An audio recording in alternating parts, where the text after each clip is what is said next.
Hey everyone, welcome back to another video of Journeys with Hamish, van build edition, let's say. We're still doing the van build. This is a follow-up to the video that we did the other day around the netgear in the van. Finally we've had the antenna arrive, the cradle, and this is just going to be a quick video just to show you what we've actually received and what we're going to do to install this in the van completely. So let me get this all set up and I'll get back to you to show you what we've got. So for the netgear, in the last video I did advise that I was looking to get a cradle for the netgear. Netgear doesn't provide one with inside the box that you get the netgear with, which I think is a little crap based on the fact that you pay nearly £300, £279 for this netgear, and that still doesn't even include the network that you've got to get with it as well. So a bit shabby on Netgear's side. I had a look online. You could get ones from Netgear that started from like £35, or even just the basic cables are £15–16. So on eBay I found a guy that was actually 3D printing them. So this is the boy here. Now it's actually made really well. It looks like there was a slight fault when this one was sent to me. Some of the 3D printing stuff was still sticking off of it, and this side was actually broken off completely. But the company the guy I bought it off of on eBay, I messaged him and he just said, you know what, just keep it. If you can put a bit of glue on it and fix it, and I'll just refund you the tenner that you sent me, which was really good of him. And all I did is I got some glue, super glue with an activator, and glued that all on there. Now because it has got the activator on there, it did make it go a little bit white, but I'm going to give that a little bit of a rub down and then a little bit of spray with black on there, and you're not really going to see it. And once the netgear sits in there nice and snug. Still got access to everything at the bottom, including the antenna inputs, which is the most important thing to me really. Ethernet cable and the charging dock and everything is there also, so you can see there. So that is going to replace this cradle, is going to replace the velcro I'd put on, and hopefully the gluing that I've done will hold up and it won't fall off halfway through the van while I'm driving. But if it does, then we'll be going back to the velcro and we may have to look at getting a different cradle for it. The next part that we were waiting for and finally arrived was this. So this is a 4G antenna. It's an omnidirectional ceiling antenna. So really you're supposed to put a pipe on this, and then this would hook onto the pipe, and then you put it upside your house or on the side of the van, or you can just take it out and plop it into a holder and it would hold it up to do it. I'm not going to be doing that. I am going to be installing it permanently onto the roof of the van, where the antennas will then come through and they will connect to the netgear. The problem that I've realised when I've received this now, nothing's easy in this life, even though that this company that I bought it from, Frugo, well, it's just basically like, it's just a bit like an Amazon. They did state that this was made specifically for the Netgear Nighthawk M1, Netgear Nighthawk M1. But when I've received it, the antenna connections at the bottom don't actually fit in there, and it doesn't come with any adapters. So I've messaged the company about it, and they haven't got back to me as of yet. But in the meantime, because I get a little bit frustrated and just want to get things done, so I went on to Amazon and I have bought the adapters for it. So they weren't expensive. I think they're about £7. As I said, a bit disappointed that they didn't come with the antenna itself, because on the picture it shows that it's got this ending on it, that fits into the thing, that fits into the netgear rather than this one. But simple fix, adapter goes on there, screws directly onto it, as you can see here. Nice connection, and then this will just fit directly, get it on there, into the neck gear. Voila. So the plan is that once this is mounted onto the wall, I'm going to put the antenna just above it on the roof, drill a hole through, these wires will come through, and the cable, the only thing that you're going to see coming out from the actual door underneath it is a couple of holes for these antennas to actually come out and connect directly into the netgear, which then boosts my 4G signal wherever I am. So before I actually install this antenna on my roof and start drilling holes through it, I thought it's probably better to test if it actually makes a difference. Last thing I want is to drill more holes in my roof, which could then cause to leaking or anything like that. So what I'm going to do just now is I'm going to do a speed test with it connected just like this, so without any of the antennas boosted to it, so we can have a look and see what kind of speed test it gets without the booster. Then I'm going to do it again with the booster to see what speed we get there. So let me hook it up just now with out the booster and see what results we get.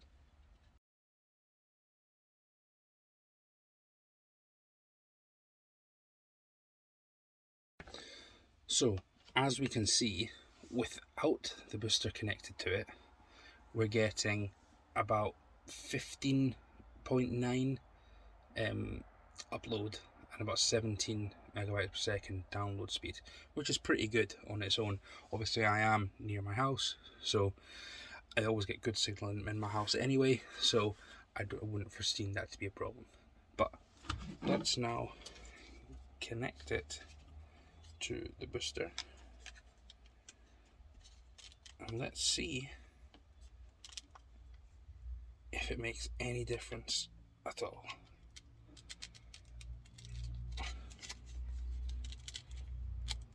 So that's the antennas plugged in. Let's give it a test and let's come back and see what it does.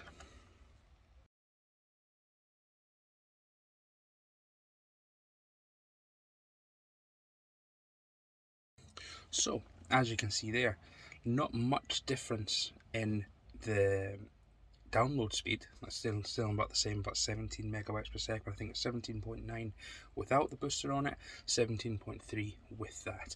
It could just be that obviously where I am at the moment is getting the full amount that it's going to get for it with or without the booster. But what I did notice is there's a big change in the upload speed.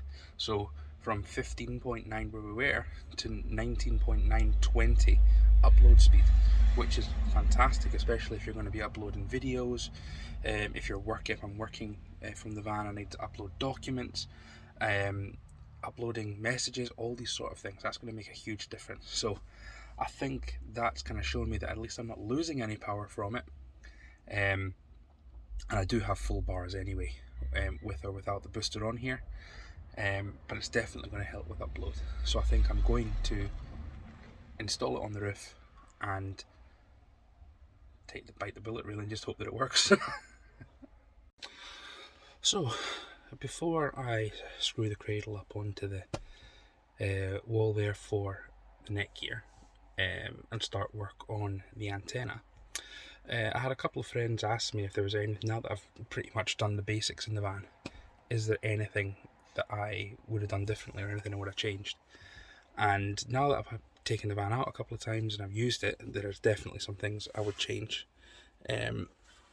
First one is the table that I bought. So I have got one of the tables that just slots into the middle there, and I store the top of that table just here. Now that's absolutely fine and it works as a table absolutely fantastically, but look at this. So that's the table in when it's up and ready to go.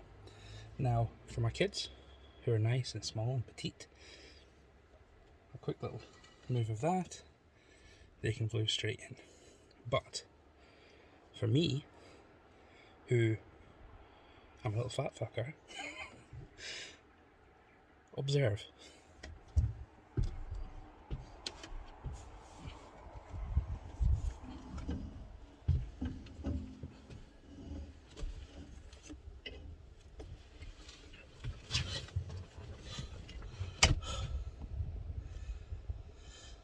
Not great. Can't get in, so there's either two options. Either I can lose, I don't know, £100, 20 kilos, at 20 kgs, 20 kgs by the next time we go camping, or I have to do something about this table. So I'm thinking a Laguna leg. Laguna leg which will attach to this board here, and then I can move the whole thing out of the way over there, here. You know, it's got more manoeuvrability to it. I could move it right over to there. I could move it right over here. So I think that would probably be the next move for table wise. Get rid of this. Might use the top. The top itself is quite nice. I do like the whole living the dream thing that's on it. So I might use the top, but I think I need to get rid of this leg. I'll keep the leg as a spare, but yeah, I think. Other thing I would change is the position of my kitchen, because after I built it I realised that I'd done a big boo-boo. Let me show you. So my kitchen, gas, all that is all positioned here right next to the sliding door, and the reason that I put that here is because I couldn't put it here and I couldn't put it here where the other seating area is, because I needed those two to be opposite each other, because that turns into a bed for the kids. Now I could have done that over here where the shower is, where the shower room and the bathroom is, but when I bought the van, the guy had already cut the hole in the side for the cassette toilet to come out and put that in there, and he'd already bolted down and screwed down the basin in the bottom. So I had no choice but to put the shower room here, which makes me, if I wanted to have a bed for the kids, then I would need to put the kitchen here. Built that all, and then realised that when I close the door, oh, how can I open it? There's no way to open it. I did find a way around this, and I'll show you how I did it. It's not great, but it does work. So what I've done is I have this little opening here, which I can access from in here. Now I can put my hand through there, click it, and the whole thing opens. Not ideal, especially when I'm trying to get out of the van quite quickly, but I don't know any other way around it now. So that's why I've got the side off here and I haven't done that door yet, because for me to be able, I still need to be able to access this to be able to open it. So I am trying to find a way to make this work, and when I do, I will let you know. But in the meantime, I'm this close to just ripping that out, ripping the bathroom out and redoing the whole thing again if I can't find a fix to it. But let's hope that I can. So after the antenna is installed for the Wi-Fi, the next big job is going to be tackling the bathroom shower room. So let me show you where I am with that just now. So when you come in, you can see this has already been built, all nice, cladded up, and you come in here. At the moment all I've got is a shower curtain that comes across, because that just allows us to be able to use the toilet in privacy when we're out. The toilet does work, it does flush, it does all work, but it's not exactly watertight and ready for a shower as of yet. So this is going to be my next job, is after I've done this antenna, is to come in here and actually get this done before we start going away to festivals next year. The problem I'm having is I don't know how to do it, how I want to do it. I want it to look unique. I was thinking of using this cladding, which is the same cladding that I used on the roof, and I've used on the wall here as well, and at the front here, to finish off that theme. Now, one of my friends said if I put it horizontally like this, even if I put some sort of waterproofing on top of it, some waterproof paint or something, I run the risk of getting leaks because it'll sit inside the grooves. But then he did say that if I put it like that, vertically, or is that horizontally or vertically? I don't know. You know what I mean. Like that or like this. So if I put it like this, it won't leak. But then if I do it this way, I'm going to have to buy more cladding than I need than I was going to do it if I did it long ways. I don't know. It comes down to the cost. The other thing I was thinking of doing was just plying it all around, and then getting a waterproof paint and putting waterproof painting all over it. And then the other thing I was thinking is I have to ply it anyway. I could ply it, and then I could buy the waterproof sheets, you know, the white PVC sheets that you put on top of it. I don't know how to do it. I don't know if I like, you know, the fact that the PVC sheets, everyone put PVC sheets on it. I want it to look a bit different, and it's big. It's like necessarily I can fit in this thing. I can fit in here, and there's plenty. I can put it on my hand all the way out and all the way back. There's a lot of room in here. I did make it quite big because I'm a big guy and I need the space. So put it in the comments below. What do you think I should do in here? What do you think I should use? If you've done something similar, let me know. Please put a picture up or a link or to your YouTube or whatever, so I can have a look. I've looked at a lot of YouTube videos, but I'm not sure what I need to do yet and how I'm going to do it. But that'll be the next job that we're going to tackle after I've put in the antenna. So now that I'm happy that we're going to actually install the antenna on the roof, time for me to put the bracket up, the cradle for the netgear, up where it's supposed to live. So this is where it's going to be living. It's going to be living here on my electricity box, pretty much. So this is where I've got all of my 12 volt control center bit here with all my switches for my lights, for my front light, for my fridge, for my power socket behind here. And this is where pretty much I want to mount my cradle, so that I have my Wi-Fi close to it, but also so that I can run from the USB here directly into the cradle here, so I can charge it if I need to. So let's go ahead and get this bolted up. So I'm only using very, very small wood screws, very short. I don't want it to go all the way through.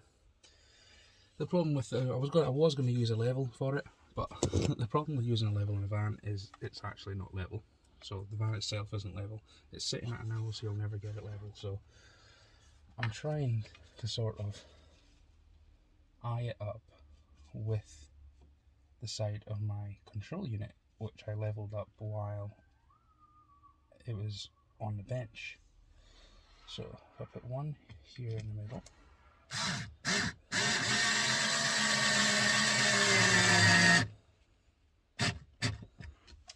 we can then take a look, eye it up. It's pretty level to me. And then get the next screw. Make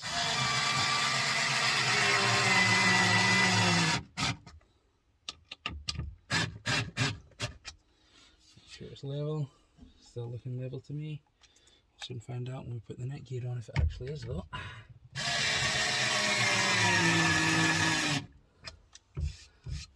I love this little screwdriver. It's absolutely fantastic.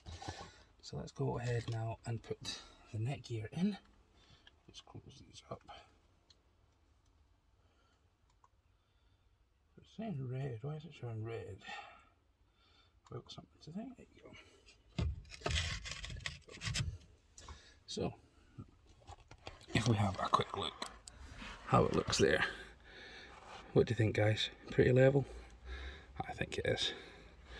I think that looks pretty level. I think that looks pretty sweet there actually. Very, very good. Obviously that's the size that I had to glue. So if you look right at the side, you can see the glue there. But you'd have to really get your eye in there and have a look to see it. The fact that I know it's there though is really annoying me. So it might be one of those things that I do actually just go back and take it off and spray it and see what it does. I really, really am impressed with this netgear. I really quite like it. So let's hope that that's working, and then obviously the next video I'm going to have the antennas coming. I'm going to drill a couple of little holes here with grommets, one here and one here, for where the antennas are going to come out on each side, and then the wires will drop in behind here, and then we'll bring them out. Oh, sorry, still got to tidy up my wires from back here. Don't judge me on those wires, they're only there temporarily to get everything working. We are going to go back and clean all that up. So hole here with a grommet in each one, so that the wires will then come out and hook up to here for the antenna, and I'll be able to run the USB from here into the USB here to charge it if and when I need it. So that's that for another video just now. Next video will actually be the installation of the antenna. So that's another video done for today, guys. Thank you very much for joining, and I hope you're enjoying the content. Hopefully have another video up for you at the end of the week. If you can, please subscribe and like and leave any comments that you can below, and that's us one more step closer to completion. Thanks again, and see you in the next one. Bye guys.